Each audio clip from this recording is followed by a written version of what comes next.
Satyabama Institute of Science and Technology, Chennai and Sriperumbudur.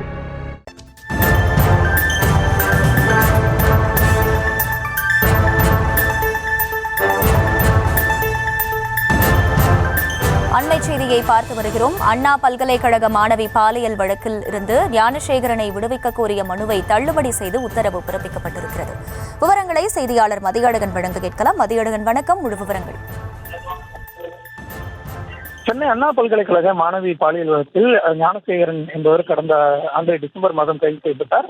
உயர்நீதிமன்ற உத்தரவின்படி இந்த வழக்கை விசாரித்து வரும் சிறப்பு புலனாய்வு குழு ஞானசேகரனுக்கு எதிராக சென்னை மகளிர் சிறப்பு நீதிமன்றத்தில் குற்றப்பத்திரிகை தாக்கல் செய்தது. இந்த நிலையில் தனக்கு எதிராக கூறப்பட்டுள்ள குற்றச்சாட்டுகள் தவறானவை, ஆதாரங்கள் இல்லாமல் தனக்கு எதிராக குற்றச்சாட்டுகள் காவல்துறை கூறியுள்ளதால் வழக்கில் இருந்து விடுவிக்க வேண்டும் என ஞானசேகரன் மனு தாக்கல் செய்திருந்தார். சென்னை அள்ளிக்குளத்தில் உள்ள மகளிர் சிறப்பு நீதிமன்ற நீதிபதி விடுமுறை என்பதால் இந்த வழக்கு சென்னை உயர்நீதிமன்ற வளாகத்தில் உள்ள போக்சோ சிறப்பு நீதிமன்ற நீதிபதி ராஜலட்சுமி மீது விசாரணைக்கு வந்தது.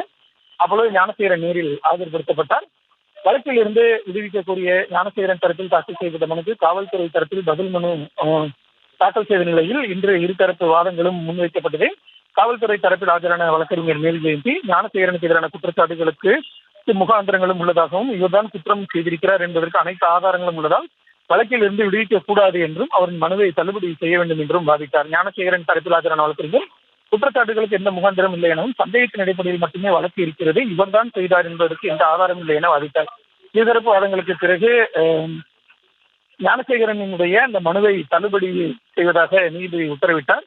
பின்னர் ஞானசேகரனுக்கு எதிரான இந்த வழக்கில் குற்றச்சாட்டுகளை பதிவு செய்த நீதிபதி சாட்சி விசாரணை ஏப்ரல் 15ஆம் தேதி தொடங்கும் என்று தெரிவித்து வழக்கை அன்றைய தினத்திற்கு ஒத்திவைத்தார்.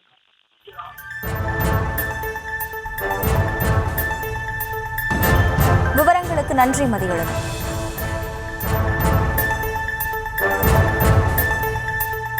Satyabama Institute of Science and Technology, Chennai and Sriperumbudur.